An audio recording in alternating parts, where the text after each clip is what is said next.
사도행전 9장 1절에서 19절 상반절입니다. 키워드는 사울을 찾아가신 예수님, 끝없는 은혜로 빚어지는 마음입니다.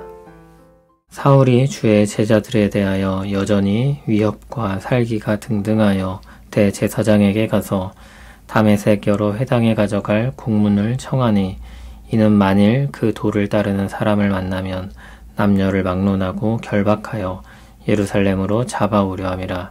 사울이 길을 가다가 다메섹에 가까이 이르더니 호련히 하늘로부터 빛이 그를 둘러 비추는지라. 땅에 엎드러져 들음에 소리가 있어 이르시되, 사울아 사울아 내가 어찌하여 나를 박해하느냐 하시거늘, 대답하되 주여 누구시니이까? 이르시되 나는 내가 박해하는 예수라. 너는 일어나 시내로 들어가라. 내가 행할 것을 내게 이를 자가 있느니라 하시니, 같이 가던 사람들은 소리만 듣고 아무도 보지 못하여 말을 못하고 서 있더라. 사울이 땅에서 일어나 눈은 떴으나 아무것도 보지 못하고 사람의 손에 끌려 다메섹으로 들어가서 사흘 동안 보지 못하고 먹지도 마시지도 아니하니라. 그때 다메섹에 아나니아라는 제자가 있더니 주께서 환상 중에 불러 이르시되, 아나니아야 하시거늘, 대답하되 주여 내가 여기 있나이다 하니, 주께서 이르시되 일어나 직가라는 거리로 가서 유다의 집에서 다소 사람 사울이라는 사람을 찾으라. 그가 기도하는 중이니라. 그가 아나니아라는 사람이 들어와서 자기에게 안수하여 다시 보게 하는 것을 보았느니라 하시거늘, 아나니아가 대답하되 주여 이 사람에 대하여 내가 여러 사람에게 듣사온즉 그가 예루살렘에서 주의 성도에게 적지 않은 해를 끼쳤다 하더니, 여기서도 주의 이름을 부르는 모든 사람을 결박할 권한을 대제사장들에게서 받았나이다 하거늘, 주께서 이르시되 가라. 이 사람은 내 이름을 이방인과 임금들과 이스라엘 자손들에게 전하기 위하여 택한 나의 그릇이라. 그가 내 이름을 위하여 얼마나 고난을 받아야 할 것을 내가 그에게 보이리라 하시니, 아나니아가 떠나 그 집에 들어가서 그에게 안수하여 이르되, 형제 사울아, 주 곧 내가 오는 길에서 나타나셨던 예수께서 나를 보내어 너로 다시 보게 하시고 성령으로 충만하게 하신다 하니, 즉시 사울의 눈에서 비늘 같은 것이 벗어져 다시 보게 된지라. 일어나 세례를 받고 음식을 먹음에 강건하여 지니라. 아멘. 성령님께 순종하여 복음이 전파되는 역사는 주님이 자기 백성을 찾으시는 역사입니다. 에디오피아 내시가 자기 땅으로 돌아가는 길에서 복음을 들을 수 있었던 이유는 주님이 그를 찾아가셨기 때문입니다. 오늘 본문은 그보다 더 극적인 복음의 현장을 보게 됩니다. 박해자가 사명자가 된 역사입니다. 철저한 박해자였던 사울은 주님의 제자들을 일망타진하기 위해 곳곳으로 다니며 열심을 내고 있었습니다. 그는 가말리엘에게서 배운 바리새인이었습니다. 예수님께서 바리새인과 대립했던 것을 생각하면 그의 분노는 자연스러운 결과였을 것입니다. 그는 대제사장으로부터 다메섹 여러 회당에 가져갈 공문을 청하여 얻었습니다. 그것은 예수의 도를 따르는 사람을 결박하여 잡아올 수 있는 공문이었습니다. 다메섹은 예루살렘에서 북쪽으로 꽤 멀리 떨어진 곳이었는데 그렇게 먼 곳까지 쫓아간 것입니다. 그는 위협과 살기가 등등했다고 했는데 무언가에 몰입하여 미친 사람은 막을 길이 없는 것입니다. 다메섹은 무역의 중심지 중 하나로서 기독교라는 새로운 도가 확산되기 좋은 구심점이었습니다. 사울은 거기에 예수의 잔당들이 있다는 정보를 입수하고 문제가 커질 수 있는 싹을 잘라버리기 위해 그곳을 향해 달려간 것입니다. 사울이 다메섹에 가까이 이르렀을 때 하늘에서 빛이 그를 둘러 비추었습니다. 그는 땅에 엎드러졌고 사울아 사울아 내가 어찌하여 나를 박해하느냐는 말을 들었습니다. 사울은 주여 누구시니까 대답했습니다. 그러자 나는 내가 박해하는 예수라는 대답이 들려왔습니다. 사울은 하나님께서 나타나신 것이라고 생각했을 것입니다. 그런데 그분이 예수라고 밝히며 게다가 자신을 박해한다고 말하니 깜짝 놀라지 않을 수 없었습니다. 자신은 하나님의 일에 열심을 내고 있다고 생각했는데 하나님을 대적하고 있으며 박해하는 사람으로 여겨지는 것입니다. 그러는 가운데 주님의 지시가 주어졌습니다. 일어나 시내로 들어가면 그가 행할 것을 이룰 자가 있다고 했습니다.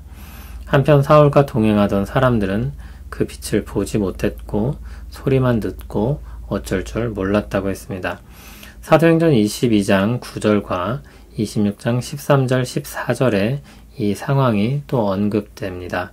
22장 9절에서는 빛은 보면서도 소리는 듣지 못했다고 했고 26장 13절 14절에서는 해보다 밝은 빛 때문에 다 엎드렸고 사울이 소리를 들었다고 했습니다.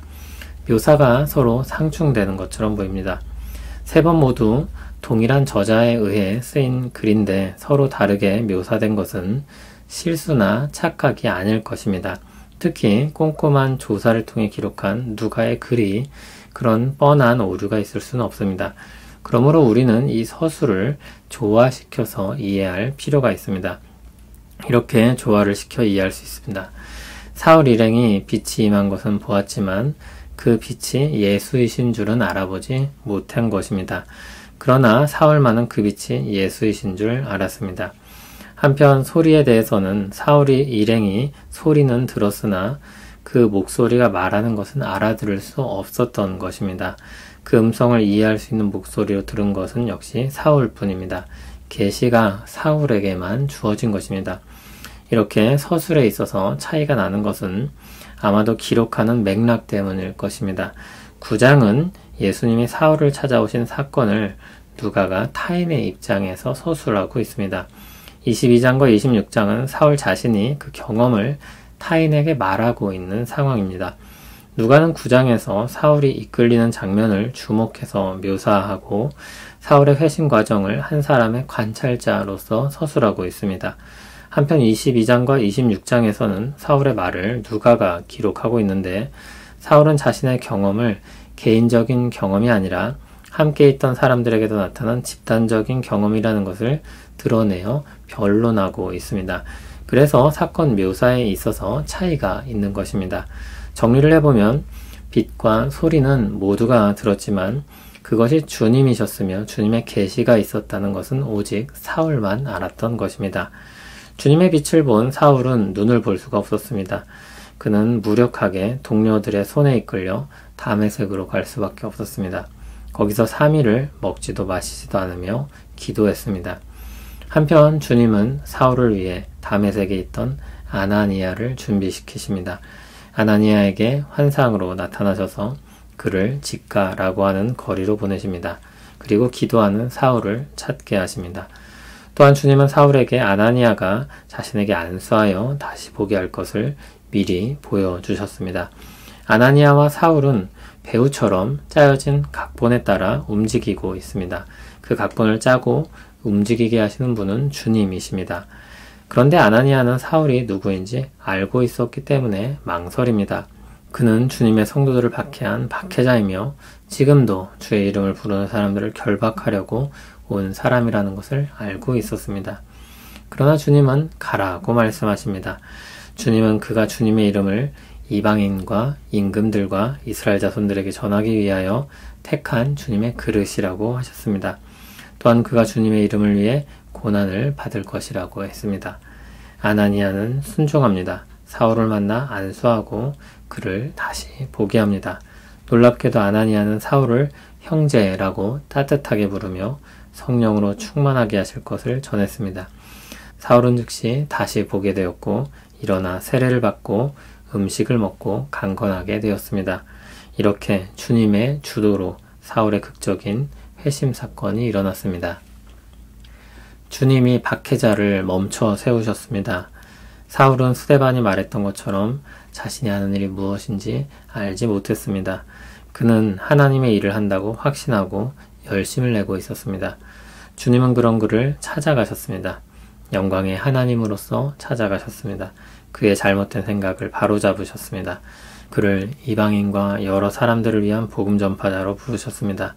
예루살렘과 온 유대와 사마리아 그리고 땅끝으로 복음이 전파되기 위해 주요 인물로 그는 부름을 받고 있습니다. 이 은혜로운 방문과 부르심에 있어서 사울은 철저하게 수동적인 위치에 있습니다. 이 모든 것을 주도하시는 분은 주님이십니다. 복음의 역사를 이끄시는 것은 주님이십니다. 박해자가 사명자가 되었습니다. 주님께는 불가능이 없습니다. 사람으로 할 수 없는 것을 하나님이 하십니다. 이 은혜를 입은 당사자인 사도 바울은 이렇게 고백합니다. 미쁘다 모든 사람이 받을 만한 이 말이요 그리스도 예수께서 죄인을 구원하시려고 세상에 임하셨다 하였도다. 죄인 중에 내가 괴순이라. 누구나 그 은혜로 나올 수 있으며 구원의 은혜를 입을 수 있다는 좋은 소식입니다. 주님은 우리 마음의 지평을 넓혀주시고 어디에 있든지 주의 은혜가 미치지 못할 것이 없음을 알게 하십니다. 하나님의 은혜는 우리가 생각하고 상상하는 것보다 더 크고 놀랍습니다. 주님의 능력은 너무나도 당연히 한계가 없습니다. 그러나 능력만으로는 충분하지 않습니다. 그 능력을 발휘하여 일할 마음이 있어야 합니다. 죄인 중 괴수와도 같은 사도도 구원할 마음이 있어야 하는 것입니다. 하나님의 마음은 그조차도 받아주실 의지가 있었습니다. 그것을 사랑이라고 부릅니다. 주님의 사랑은 모든 것을 뛰어넘습니다. 그래서 복음은 모든 사람이 받을 만한 말이 아닐 수 없습니다. 하나님의 은혜의 크기는 가늠할 수가 없습니다. 한계가 없습니다. 우리는 마음속으로 사람들을 판단하고 제안합니다. 저 사람은 안 돼. 왜 저것도 못하지? 이해할 수가 없어.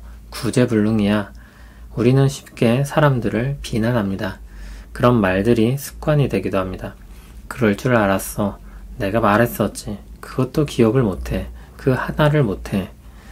은혜 안에서 받아들여지고 왕의 앞을 떠나 자기 삶으로 돌아가는 사람이라면 그렇게 말할 수 없습니다. 도저히 감당할 수 없는 빚을 탕감받고 감사한 마음으로 가득해서 나가는 사람에게는 온 세상이 천국으로 변합니다. 생각이 바뀌고 말이 바뀝니다. 그럴 수 있지. 다시 한번 해보자. 나도 그랬어. 사랑과 인내와 온유와 친절이 꽃피고 열매 맺습니다. 은혜로 빚어지는 마음과 삶이 그렇습니다. 오늘 우리 일상에서 은혜를 드러내어 복음의 은혜가 나타나도록 힘쓰는 사랑의 수고가 있기를 바랍니다. 또한 그 결실이 있기를 원합니다. 주의 은혜 안에서 우리 마음이 녹아내리고 우리 말과 삶이 바뀌기를 원합니다. 그 은혜를 경험하며 사는 우리 인생 되기를 소원합니다. 주의 은혜가 우리에게 임했습니다. 주의 보혈로 우리가 죄의 형벌에서 건짐을 받고 새로운 삶을 얻었습니다. 주의 은혜로 우리 마음을 빚어주시고 주를 닮아가며 살아가게 하옵소서. 죄인이었던 우리가 영광스러운 주를 닮아가는 감격적이고 놀라운 역사가 있게 하옵소서. 주의 은혜를 드러내고 전파하고 말하게 하옵소서. 예수님 이름으로 기도합니다. 아멘.